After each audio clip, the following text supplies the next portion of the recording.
કે ભાજપ એક મોટી નાટક કંપની છે અને તમારા મતના જોરે તમારા ઉપર તમારા પૈસાથી જાહેરાતો કરી આખા ગામને દબાવી અને રાજ તમારા ઉપર બેફામ રીતે કરે, તમારી મોંઘવારીથી લઈ. મારે એક જ પ્રશ્ન ભાજપના ગૃહમંત્રી અને મુખ્યમંત્રી, આમ તો ત્યાં કોઈ ગૃહમંત્રી ને મુખ્યમંત્રી છે જ નહીં, મોદીજીએ બેસાડેલા બે ઓફિસરો છે એ જ રાજ કરે છે. પરંતુ હું એવું કહીશ કે લોકોએ ત્યારે માનવું જોઈએ કે એ લોકોની દાનત છે કે જ્યારે કોઈ પણ આમ નાગરિક એના અધિકાર માટે, એના ન્યાય માટે પોલીસ સ્ટેશનમાં બેઝીઝક જાય અને ત્યાં ભ્રષ્ટાચારના પૈસા માગવામાં ન આવે અને જે સાચો છે એને સાચો અને ખોટો છે એને ખોટો કહેવાની પ્રક્રિયા જ્યારે પોલીસ સ્ટેશનમાં ચાલુ થાય અને તમે ત્યાં જતા ન બીવો, ત્યારે માનજો કે આ સરકારની દાનત સાચી છે. પરંતુ આવું બનવાનું જ નથી. ભાજપની સરકારની દાનત 100% ખોરી છે.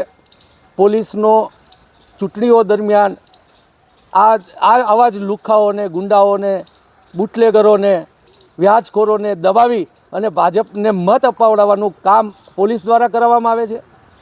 તે ઉપરાંત રોજે રોજનો ભ્રષ્ટાચાર.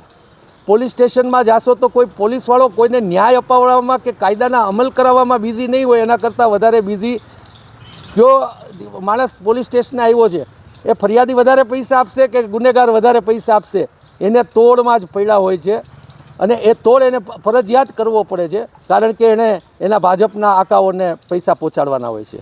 આઈપીએસ અધિકારીઓની બદલીમાં ભાજપ પૈસા લે છે અને પછી અપેક્ષા કઈ રીતના રાખે છે કે એ નિષ્ઠાથી કામ કરે. એને તમે જ ઉઘરાણાની જવાબદારી સોંપો છો. ત્યારે આ ભાજપ દેખાડો બંધ કરે, અને દેખાડો બંધ કરી શકે એવી હાલતમાં નથી. સિંહની સવારી થઈ ગઈ છે. ભાજપનું તંત્ર આખું બેફામ થઈ ગયું છે. એના નાના કાર્યકરથી લઈ અને મોદીજી સુધી હવે સિંહની સવારી કરી ચૂક્યા છે. ત્યારે લોકોએ સમજવાની જરૂર છે અને આ સરકારને સેજ માપમાં રાખવા માટે લોકોની માનસિકતા સરખી કરવાની જરૂર છે. એવું પણ હું આજે આ તકે લોકોને ટકોર કરવા માગું છું.